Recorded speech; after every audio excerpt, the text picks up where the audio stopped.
Back another album review. Today's review is on Greatest Fits by Ministry.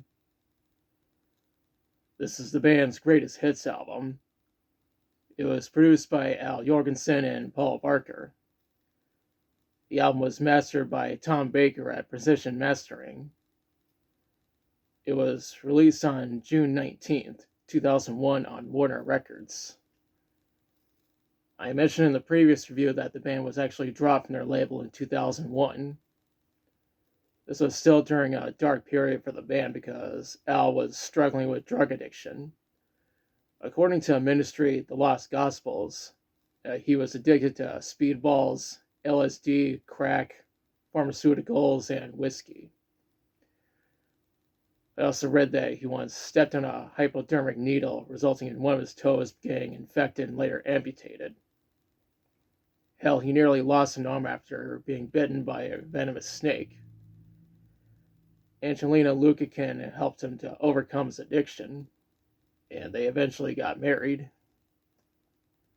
Now let's talk about the songs. The album starts with What About Us? This was released as a single in June 2001.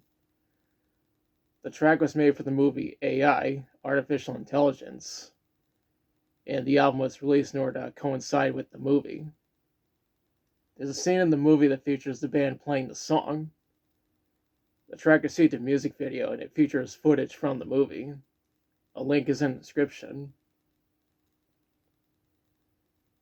The next track is Stigmata, Update Mix. Stigmata is the first track on The Land of Rape and Honey, which was when the band made the full transition into industrial metal. After that is The Land of Rape and Honey. Obviously, this is the title track from the album of the same name. Next up is Thieves. The Mind is a Terrible Thing to Taste starts with this track. Up next is So What, live. This is a live performance of So What that took place at the 95 Big Day Out Festival. We followed up with NWO, which was the very first Ministry song I ever listened to. I mentioned this back when I reviewed Psalm 69. And I brought up that I discovered the band when the music video for this track is featured on Beavis and Butthead. That's followed by Just One Fix. Here's the second Ministry song I ever listened to. And it's all thanks to the music video being featured on Beavis and Butthead. Right after that is Jesus Built My Hot Rod. Of course, they just had to put this on their greatest hits album, even though they don't play it at live shows very often. The following track is Reload, 12-inch version. Reload is the first track on the infamous Filth Pig. To be fair, Filth Pig is way better than Ricochet by Rise Against. What's next is Lay Lady Lay. Here's what's arguably the best track on Filth Pig, even though it's a Bob Dylan cover. What's after that is Supermanic Soul. Dark Side of the Spoon starts with this track, and my previous review was on that album.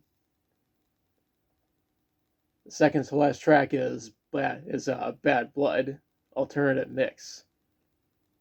Bad Blood is my favorite track on Dark Side of the Spoon. As an added bonus, it was included on the soundtrack for The Matrix. The album ends with Supernaut, which is a Black Sabbath cover. Rather than being from Ministry, this cover is from 1000 Homo DJs, which was a side project by Al Jourgensen, who was on lead vocals and guitar. Paul Barker was on bass. Mike Scaccia was on lead guitar, and Jeff Ward was on drums. They also had Trent Reznor and Jello Biafra on board. The original cover had vocals from Reznor, but his label, TVT Records, wouldn't allow it. So Jorgensen's vocals were used instead. The version with Reznor's vocals was included on the box set Black Box, Wax Trax Records the first 13 years. Now, this album was going to include Over the Shoulder and Burning Inside, but they were excluded due to space limitations. I couldn't find any information on how this album charted. All I know is that 89,283 copies were sold in the US. The album mostly received positive reviews from critics, even though the Rolling Stone album guide thought it was okay. Now for my thoughts. I think this is a really good album. It's a shame that Over the Shoulder and Burning Inside were excluded from the album, even though they could have just put everything on 2 discs. It's been done before. The album still turned out good overall, and I recommend checking it out. Now it's part where I question you. Have you listened to Greatest Fits? If so, what do you think about it? What's your favorite song from it? What other songs do you think should have been included? Let me know in the comments. If you liked the video, be sure to like, share, and subscribe. Be sure to press the notification bell to notify you of future videos. Thanks for watching, and I'll be back soon with another review.